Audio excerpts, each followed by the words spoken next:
Добрый день! Приветствую вас на своем канале Солнечная дача. Сегодня хочу рассказать вам и показать, чем я обрабатываю рододендроны, то бишь азалия, после зимы, после перезимовки. Перво-наперво, что сначала я использую, это средство циркон. Он хорош в использовании, что имеет жидкую формулу. Буквально там 1 миллилитр этого средства можно использовать, но именно после перезимовки используется 2 миллилитра этого средства, чтобы восстановить после солнечных ожогов листья, возобновить ростовые процессы, чтобы быстрее они пошли у поврежденных деревьев. И хвойных культур, и лиственных культур. Нужно использовать 2 миллилитра средства на 10 литров воды. Используем опрыскиватель аккумуляторный. В него набираем 10 литров воды. Туда помещаем 2 миллилитра циркона средства. И, значит, перемешиваем все это, размешиваем. И идем опрыскивать наши поврежденные рододендроны. Или также будем этим средством опрыскивать наши туи после перезимовки. Помимо циркона можно использовать Эпин Экстра. Эпин Экстра, так же как и циркон, обрабатываются деревья, кустарники, плодовые деревья, хвойные, туи. Тоже от таких же вот проблем, как солнечные ожоги и всевозможные заболевания, которые получают деревья после зимы. Но эпина достаточно буквально 1 миллилитра на 5 литров воды. То бишь, если мы берем 10-литровую емкость, то 2 миллилитра на 10 литров. Еще хочу сказать, что про распылитель. Он чем удобен? Он в виде ранца.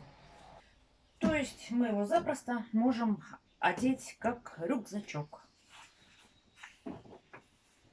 Так, одевается он. Вот.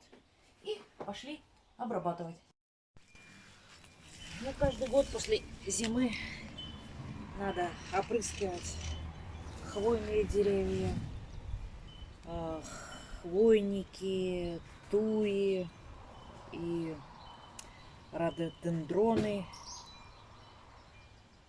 специальным составом, которое бы помогло им справиться с солнечными ожогами, которые они получили в феврале-марте.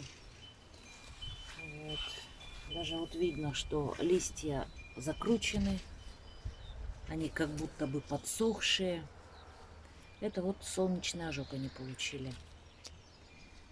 То есть лежал снег, солнце на небе, и снег отражал солнце, и вот такое вот получилось у них. Ну, это восстановится, то есть отсюда пойдут уже новые листочки.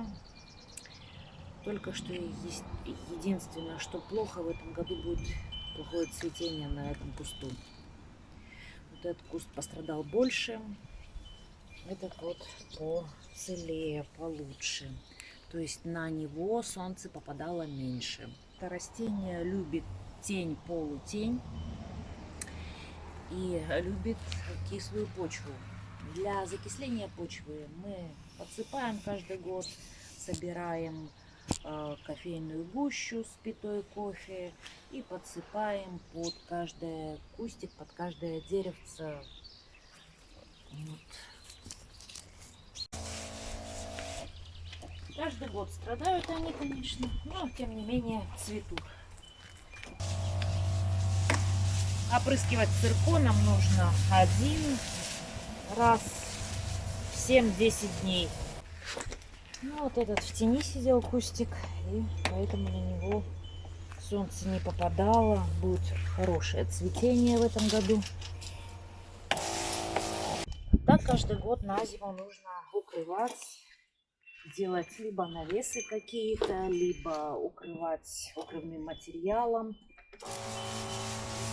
Не то чтобы от вымерзания, а именно от солнца, от ожогов. Зиму они нормально, спокойно у нас переносят, не вымерзают.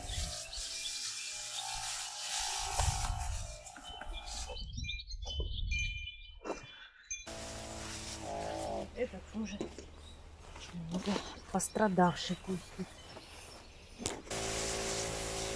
Ну, в этом году было много снега, и поэтому снег таял долго. Февраль был солнечный. И вот как результат, вот что мы получили. Солнечные ожоги. Ну, это все отвалится, отпадет, засохнет.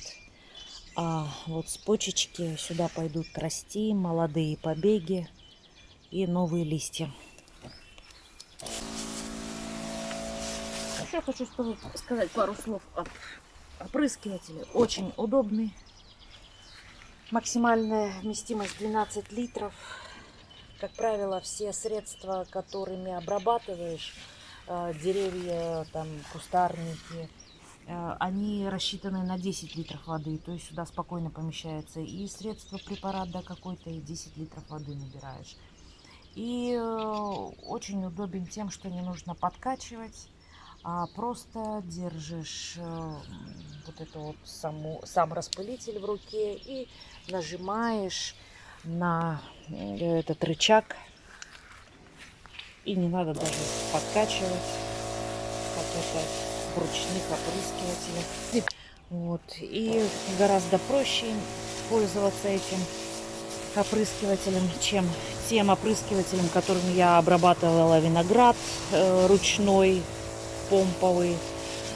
Ссылка будет в правом верхнем углу на то видео по винограду.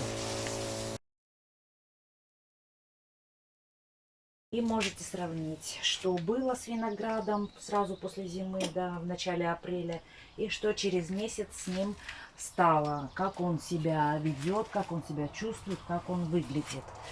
Вот. И как бы сейчас я обработаю его цирконом. Вот посмотрите, вот плодовая кисть, зависть, уже видны даже вот маленькие виноградинки. На прошлом видео, да, в апреле там только-только появлялись соцветия. Ну вот сейчас тоже обработаю и этот виноград. Итак, начнем опрыскивание туй смарагд, о которых я говорила в предыдущем видео. Ссылочку я оставлю вверху на предыдущее видео, которое называлось «Обрезка и черенкование туй».